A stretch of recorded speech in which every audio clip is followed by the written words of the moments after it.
bah on la refait. Et voilà, nous sommes encore sur la route et toujours pas dans un donjon.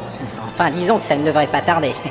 En fait, nous avons repris notre voyage après un bref passage à Boulgourville et nous marchons vers la rivière Filoche pour essayer de rejoindre la tour de Gontran-Théogal. Nous allons utiliser mes compétences de pistage pour tenter de retrouver la trace des voleurs de la 11e statuette qui a été dérobée aux sorciers. Comme ça, on évitera qu'ils ne déclenchent l'apocalypse et en plus, on échappera à la milice de la CDD qui veut nous faire écarteler par des mammouths. Et ça, c'est plutôt une bonne chose.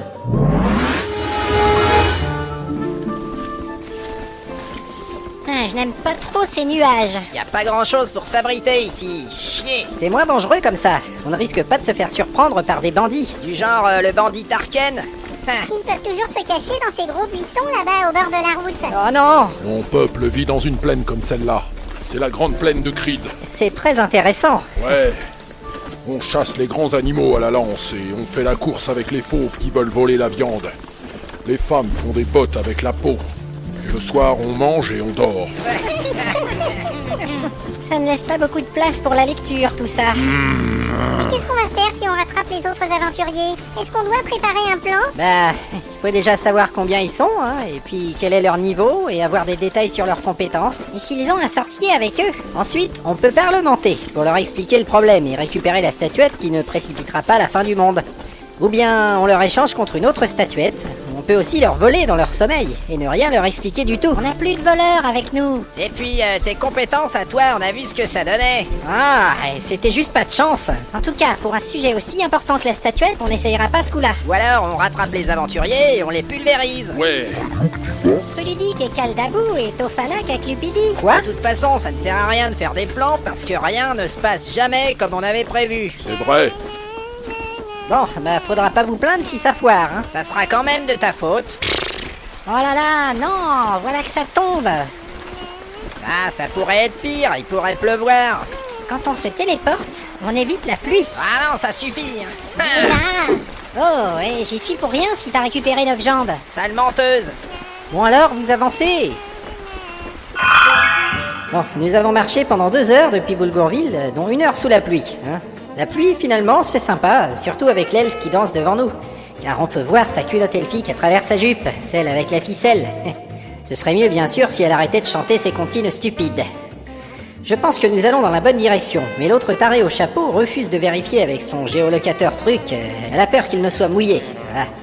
Enfin, tout était assez calme, jusqu'à ce qu'une créature nous barre la route. Oh là là, C'est quoi ce truc là-bas? Ne bougez pas. Je fais ce que je veux. une grande bête à cornes se tient au bord du chemin.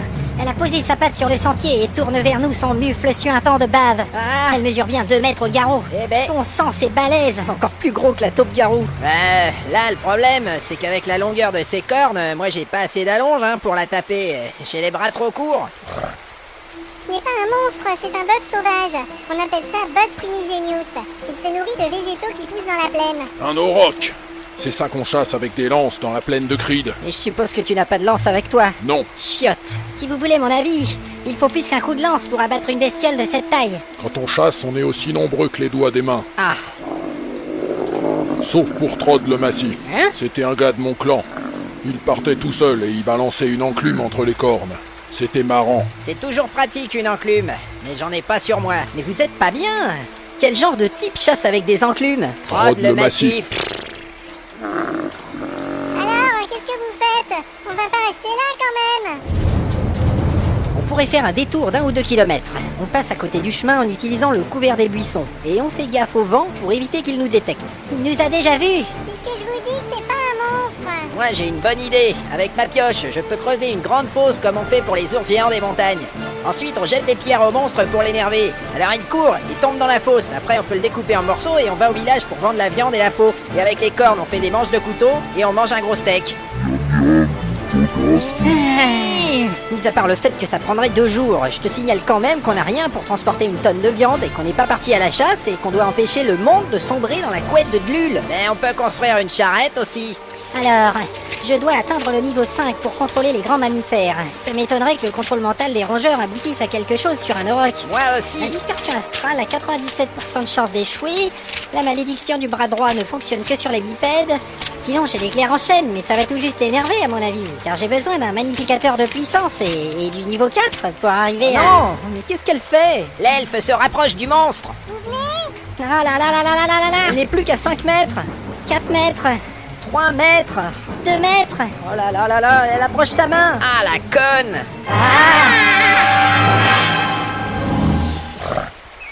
T'es un beau grand monsieur vache, hein? Hein? C'est à qui, les grandes oreilles, hein? Goody, goody, Qu'est-ce qu'elle goody. fabrique?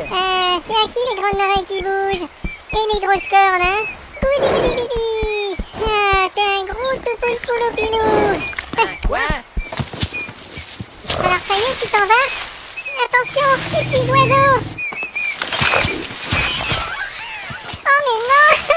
Ça a écrasé les oisillons! Alors quoi? Il ne se passe rien? Elle a fait partir le monstre. Juste en lui grattant l'oreille.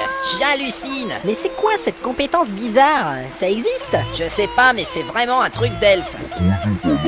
Eh oui, c'est pas aujourd'hui que tu vas manger du bœuf sauvage. Pourtant, c'est vachement bon. Bon, ne restons pas là. On va choper un rhume.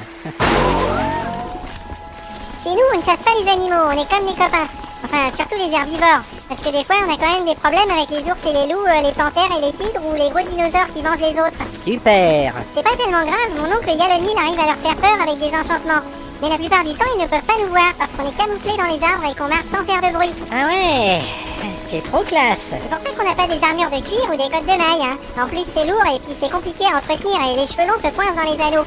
Et puis le métal vert, ça n'existe pas. Hein. Ouais, bah c'est bon. C'est pas la peine de crâner, t'as eu de la chance et puis c'est tout. Moi j'ai envie d'une bonne assiette de soupe. L'autre naze devient vraiment pénible. C'est vrai qu'elle a fait fuir un taureau géant en lui grattant l'oreille, mais c'est pas une excuse. Elle fait toujours son intéressante dès qu'on croise un animal ou qu'on fout les pieds dans la forêt. Faut parler avec les belettes, faire des tresses aux poneys, et on n'a pas le droit de jeter des haches aux écureuils Bichus, Trucus, Mejnou. Ce genre de pratique stupide enlève toute la crédibilité des vieilles coutumes des peuples intelligents, comme nous autres, les nains. Et je parie même que ça lui fait gagner des points d'expérience. La misère! J'aurais peut-être l'occasion de la pousser dans un précipice avant qu'elle n'atteigne son niveau 3. Quoique, faudrait d'abord voir si elle gagne encore un bonnet de soutif avec son histoire de charisme. En plus, y a pas de précipice dans les plaines. Ah, zut, zut, zut, zut, zut et zut!